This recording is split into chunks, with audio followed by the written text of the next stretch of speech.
Wow, what do you make? What is the meaning of money in your relationship? What do you think money is in your marriage?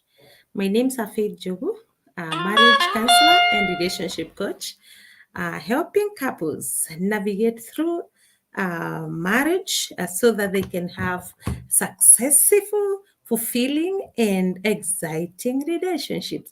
So you're much welcome.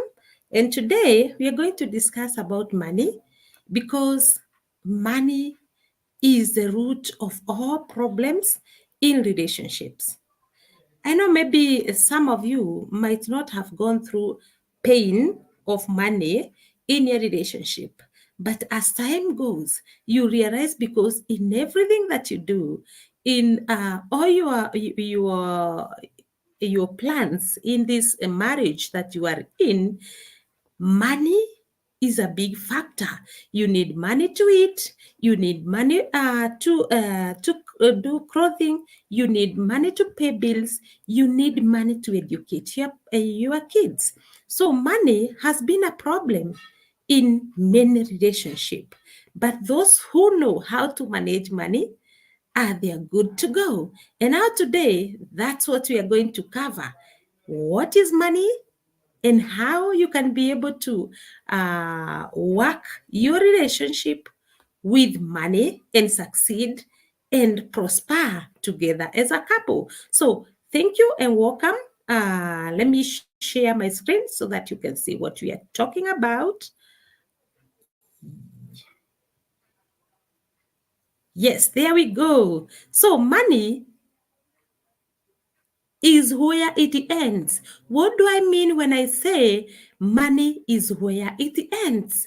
Because with money, with or without money, you'll need to take care of your bills.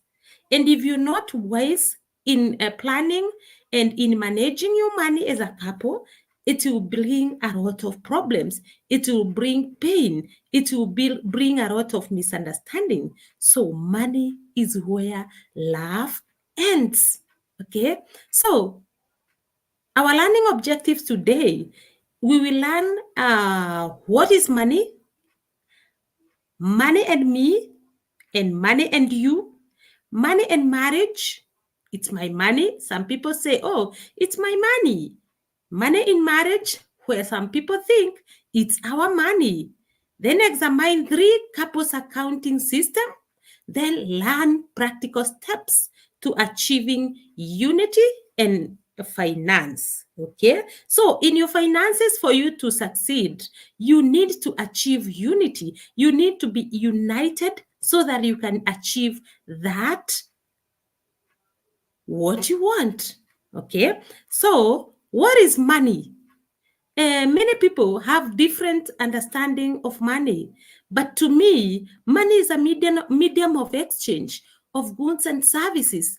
The word money is also used to describe the assets, properties, and resources owned by someone or some entity.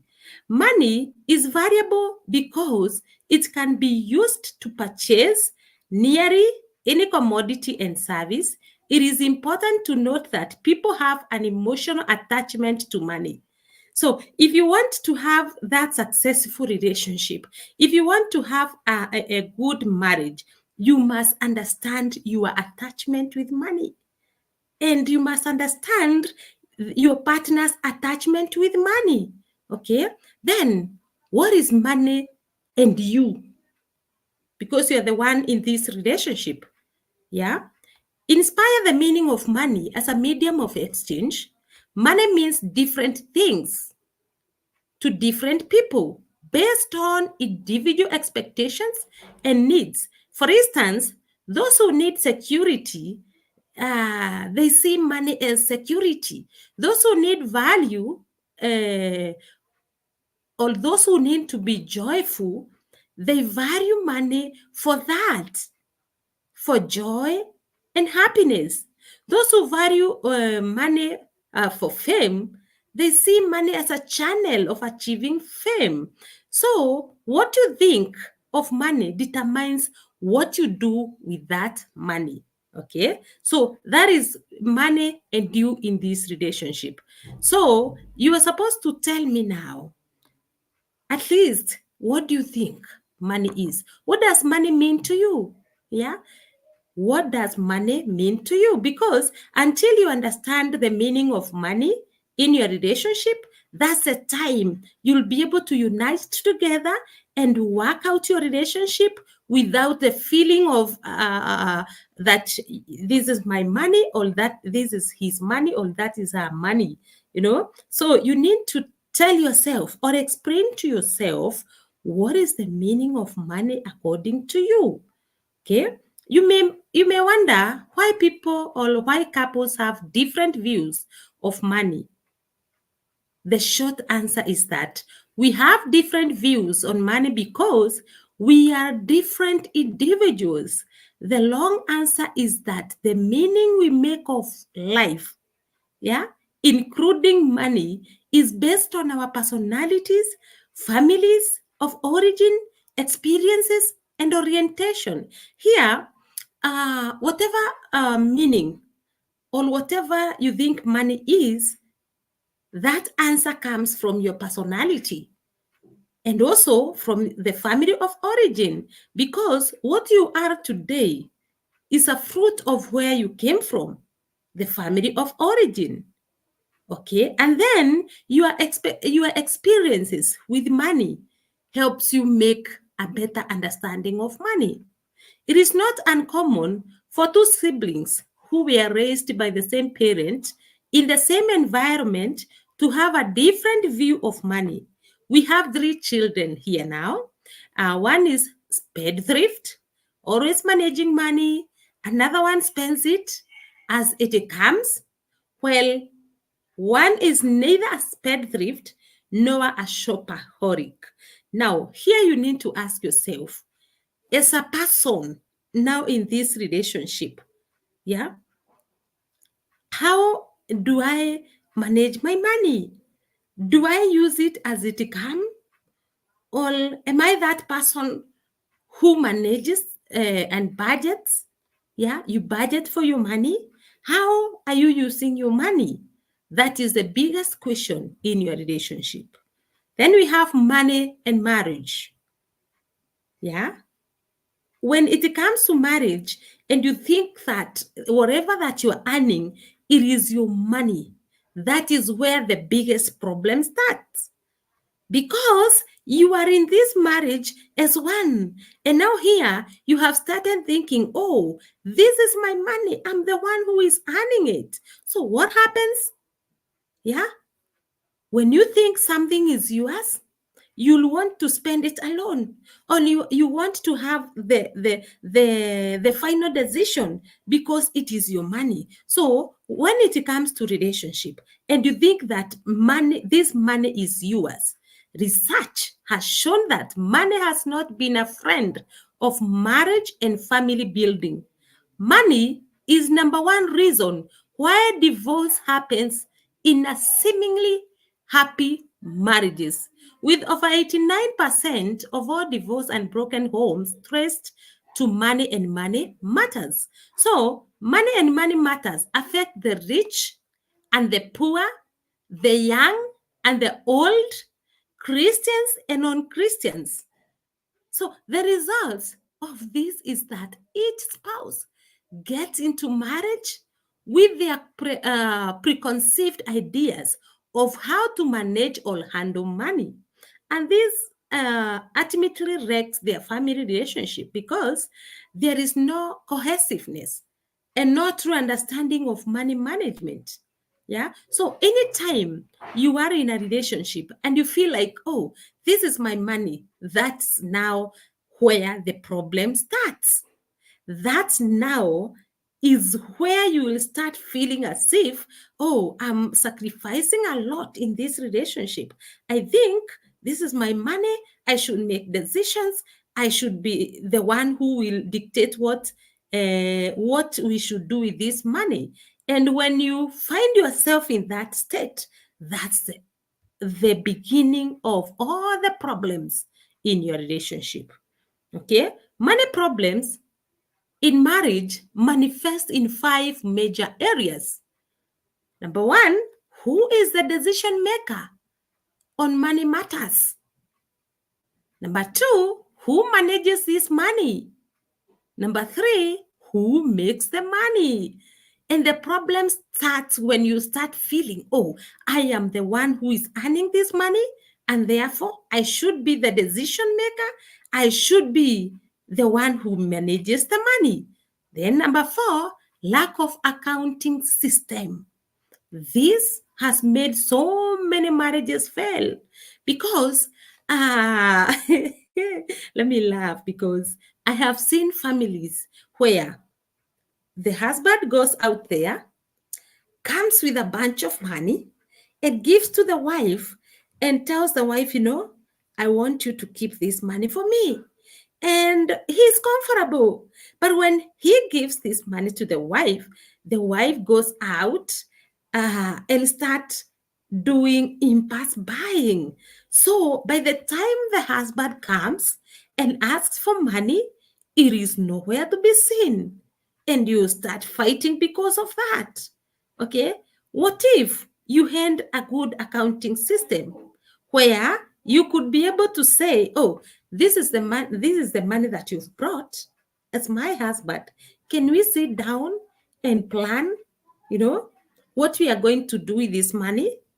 That would be better than when you put it under your mattress and then you be removing 1,000 every day and you cannot be able to account for it. Then manifestation number 5, inability to unite divergent views of money. Now, when it comes to our relationships, we feel that I need to build a house and my partner wants to buy a sofa.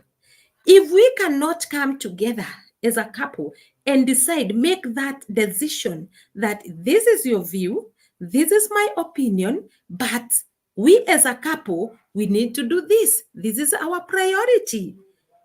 Anytime you find that you cannot be able to sit down and bring your views, bring your opinions so that you can discuss and make a good decision, it means that now the money that you have has started bringing problems. Okay? Now, this shows that money is not the problem, but our attitude towards money is the problem. Attitudes to money are shaped by your expectations and the meaning we make of money. Our expectations influence our actions and inactions towards money.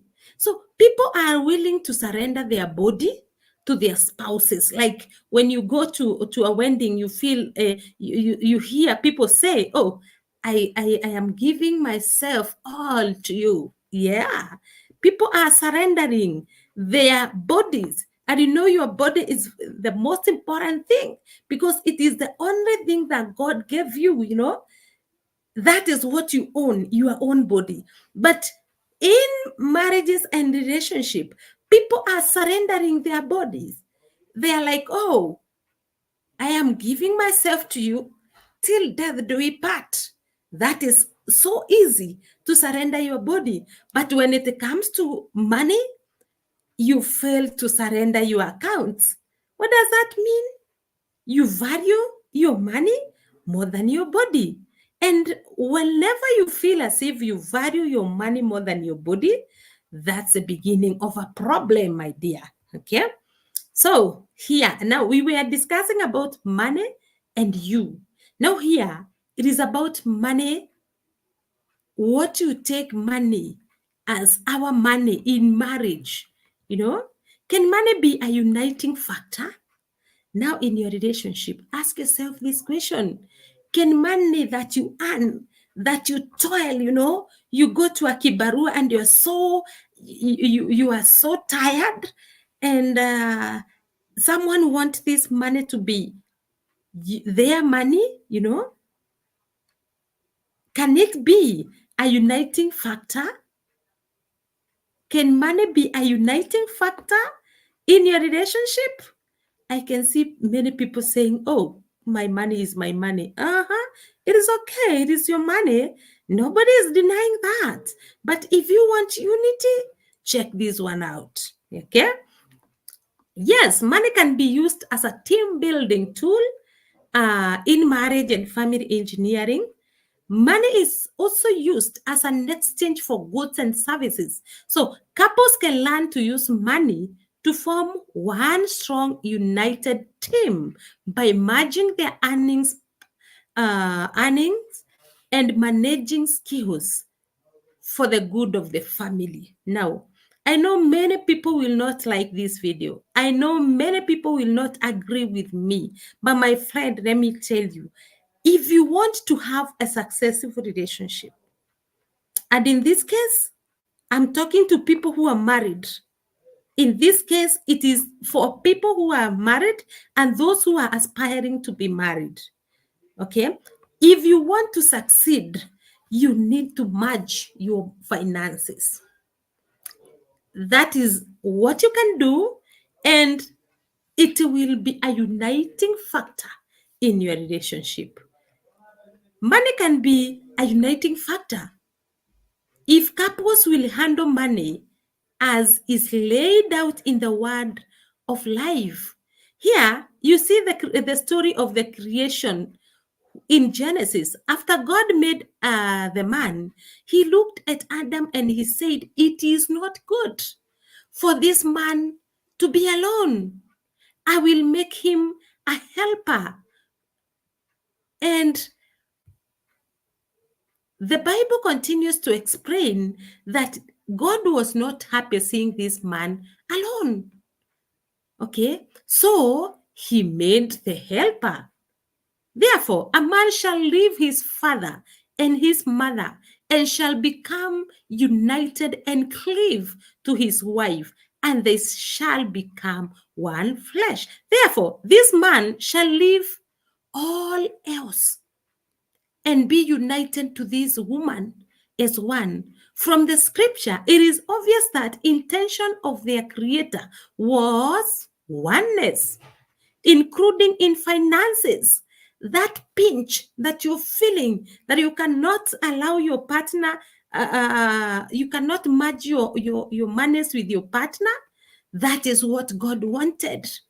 God wanted you to be united and not divided in all areas of your life. Okay, so money being part of your life, you need to merge it together so that it will become a uniting factor. Okay, now let's see accounting systems that couples have. There are 3 accounting and accountability systems available to couples for marriage and family building. That's why I have said that this life is will be more important to those who are aspiring to be married and those who are already in marriage. Now, we have 3 accounting systems here. All of them are systems. Number 1 is where you don't have any account. There is no accountability. Number 2 is where you have joint accounting. Number 3 is where you have joint accounts. You see, joint accounting is different from joint accounts. So let's see, where you have no accounting, in this system, the couple elects not to merge their finances, all to be accountable to each other. If I may make this simpler, where there is no accounting, this is where you feel that this is my money. And therefore, if it is my money, why are you asking me about my money? You know, and therefore, you are not accountable because it is your money. Yes. Okay. You'll do whatever you want to do with your money. Yes. And it is okay because it is your money. But is it uniting you as a couple? Is it uniting you in this family? Okay. So even if it is your money, you need to look at all factors and see, is this uniting us or is it dividing us? Okay. So joint accounting, that is accounting system number 2. Number one is where there is no accounting. Number two, we have joint accounting. In this system, husbands and wife may or may not join their accounts, but hold each other accountable. Okay, so here it's when you have your own account and your partner also have their own account, but you are accountable. So you are doing accounting together. Okay, the philosophy behind joint accounting is that money is primarily my money and secondarily our money. Okay, so if you find yourself in joint accounting whereby you don't have a joint account, but you have account separately, but you do things and then become accountable, it means that you feel that it is your money, yes, but on the other hand, you feel that it is the family's money. Okay. So, number three, joint account. In this system of account, husband and wife join their earnings, management, and control of their money. In practice, this means that both husband and wife have equal access. 100% contribution of the income, share decision making, control, and management. This is the best when it comes to marriage, joint account, and joint accounting, because you will be contributing. And you know, when you are contributing on something, you have power over it. When you're contributing in your marriage, you have power in that marriage, you know, and you'll also have the ability to be accountable. Yeah. And you can be able to make decisions together. So joint accounts is the very best when it comes to marriage. Yeah. You can have your personal accounts and then decide we will have one joint account whereby you will be saving this amount of money and I will be saving this amount of money. Okay. Although this appears to be incongruent with the concept of oneness, it must be noted that this system requires the parties to have a coupling mindset. Here now, you must, in your mind, be very sure that you are a couple and secured emotionally. You know, you must have that maturity as a couple to have a joint account. My dear, you must be emotionally mature and have that mindset of a couple. Nevertheless, money can be a uniting factor for those who desire oneness with their spouses. Okay, so you can tell me, what is your take on joint account? Yeah, tell me in the comment section. What are some of the advantages and disadvantages of maintaining a joint account? Yeah, continue telling me. What about joint accounting? What do you think are the benefits and drawbacks? Okay. When you think about your monies and the family money, then you'll be able to tell me better what do you think is best for your relationship.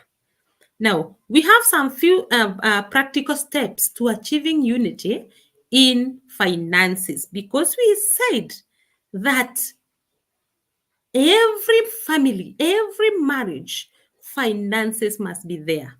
Okay. Since handling and the use of money is mostly practical and not theory, let us, as this time, examine some practical steps of using our finances to achieve unity in marriage. Now, these are the steps.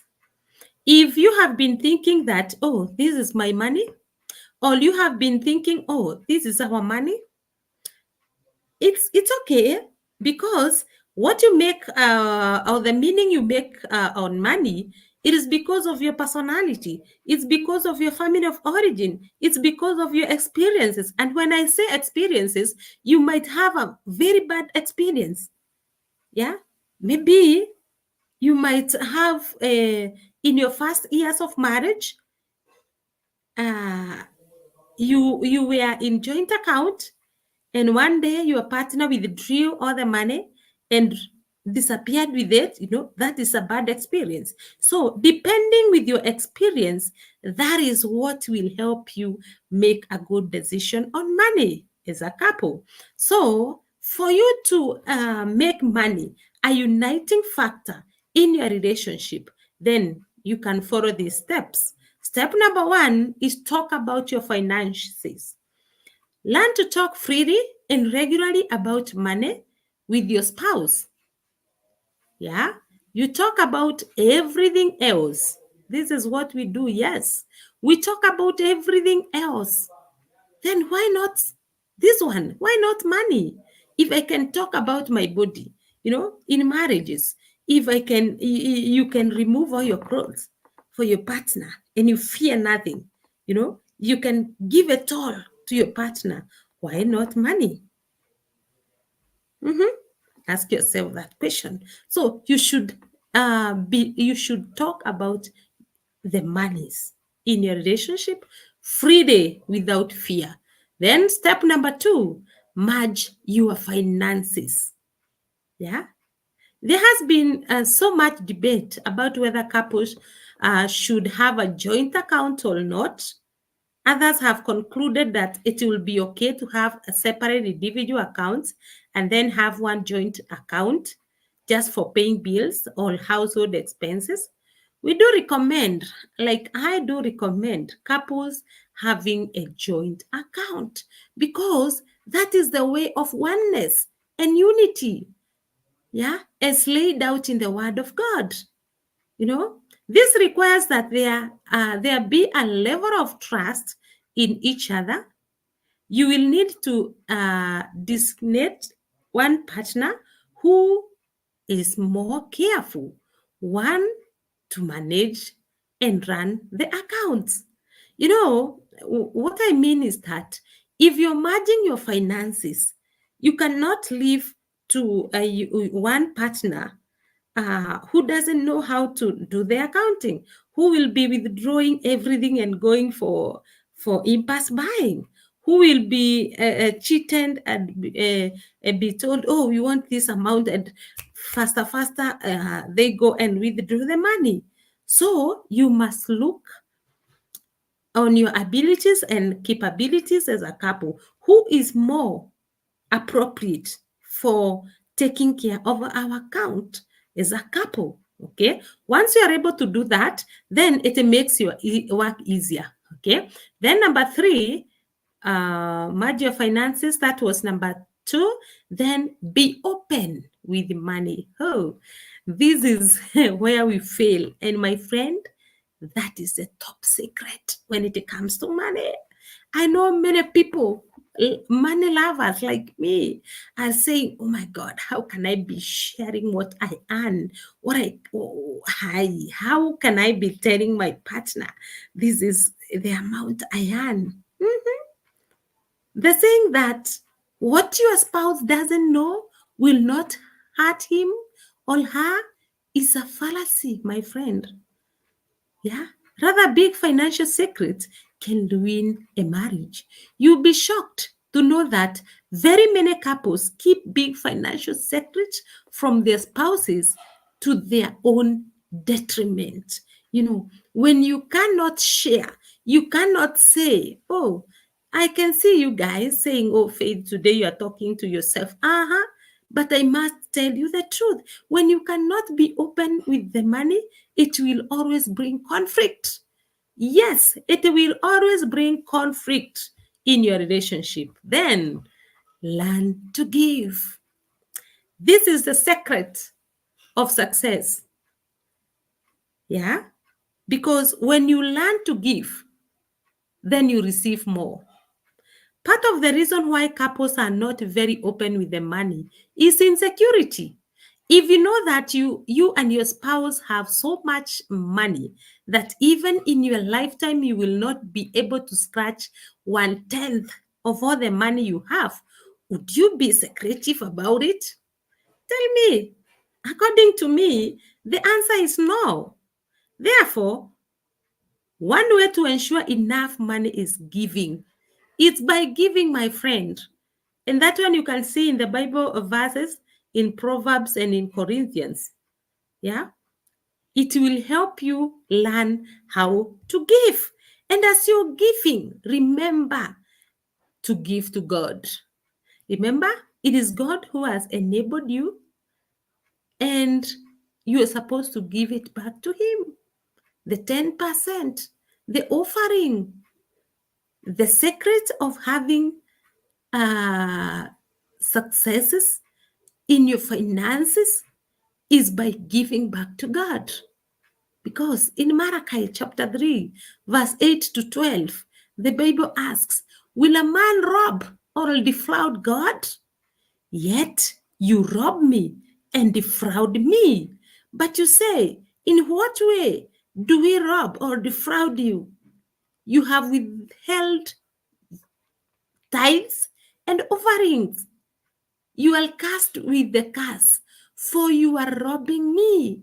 Even with the whole nation, bring all the tithes into the storehouse, that there may be food in my house, and prove me now by it, says the Lord of hosts.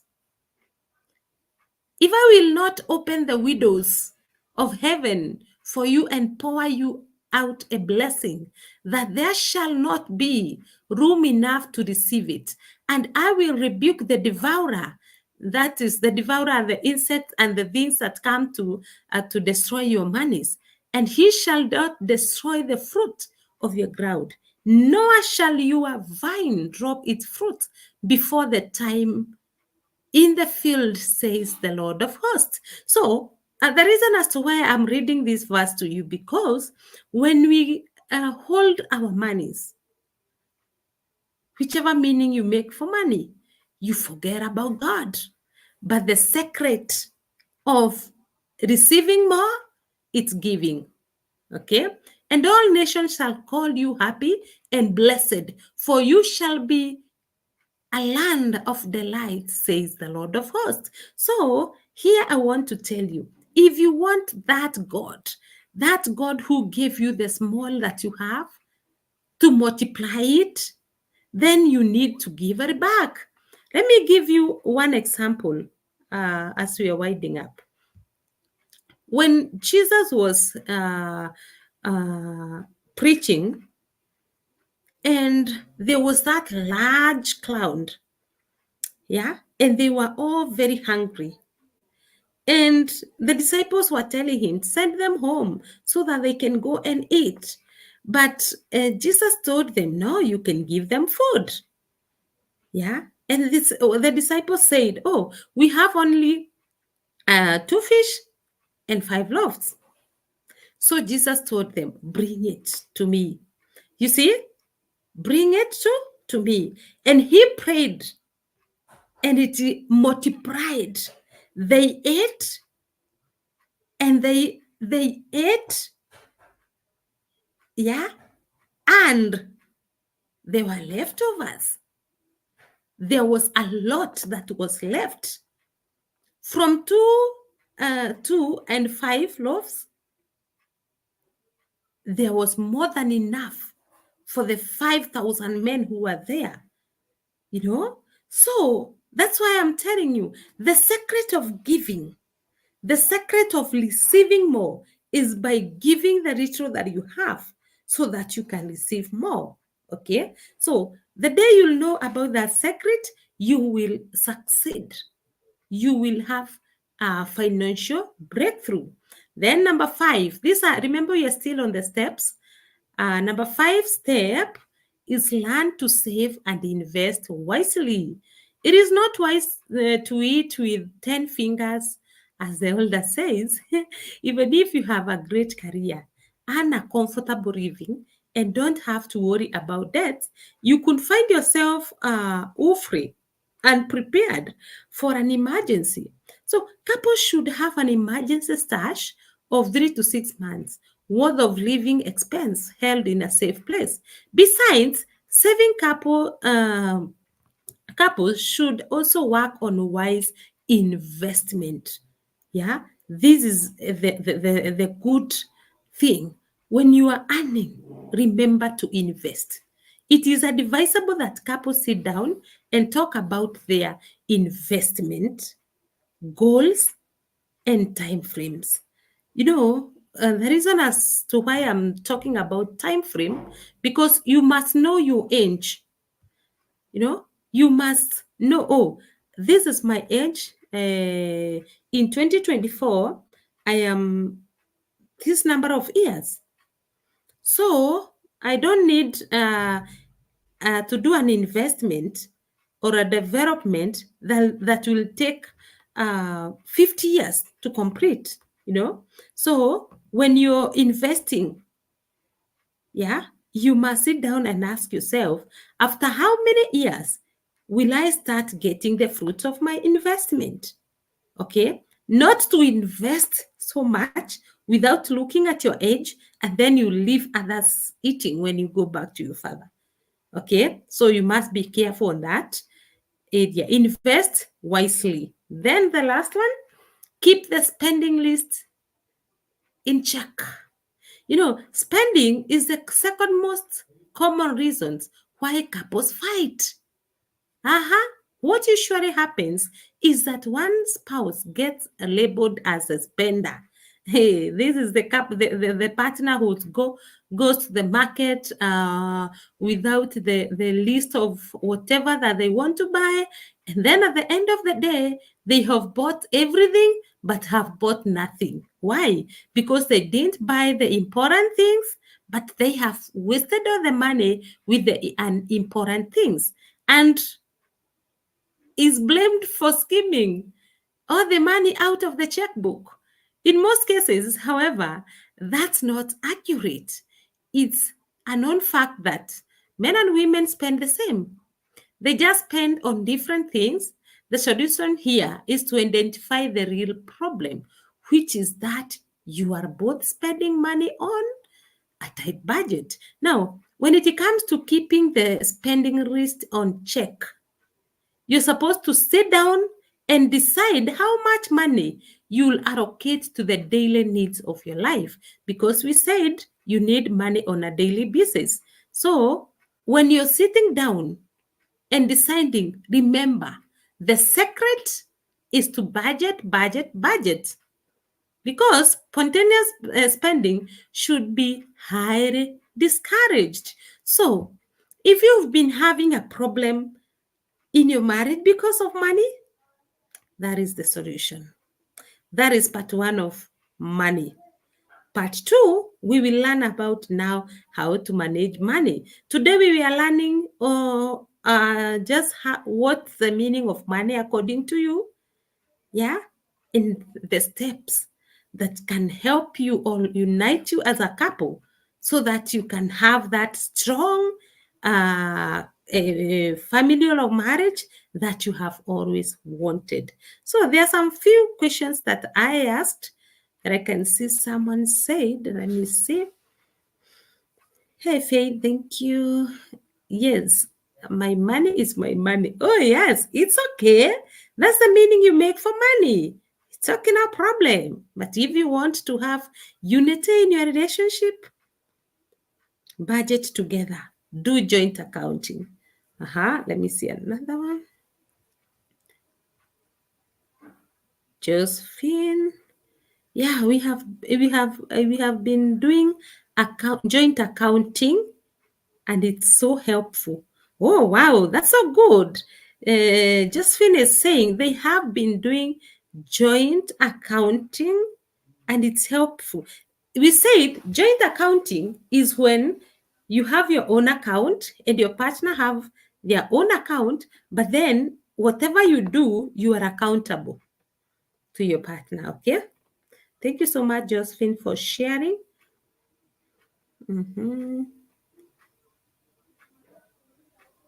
Katwa. Thank you. I can see you. Thank you for coming in.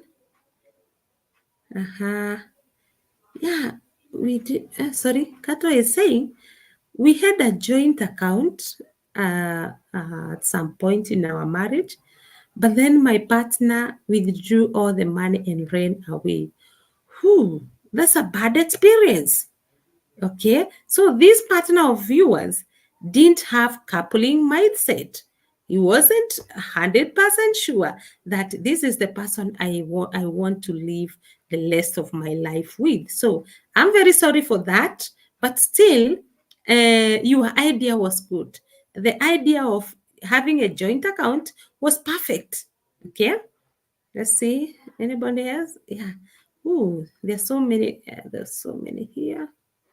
So I will continue answering them even when we are not live. So continue sending them. They're coming to my StreamYard directory. They might not be there. Sorry. Uh, yeah. Grace is asking, should I share what I earn with my partner? Yes, if there is safety. Okay. Remember the class we did on safety? That you must, we said that the context is decisive, meaning that your safety, the safety that is in that environment, as in which is in that relationship, is the one that will enable you share even your secret. So remember, the context is decisive. So there must be safety so that you can be able to share.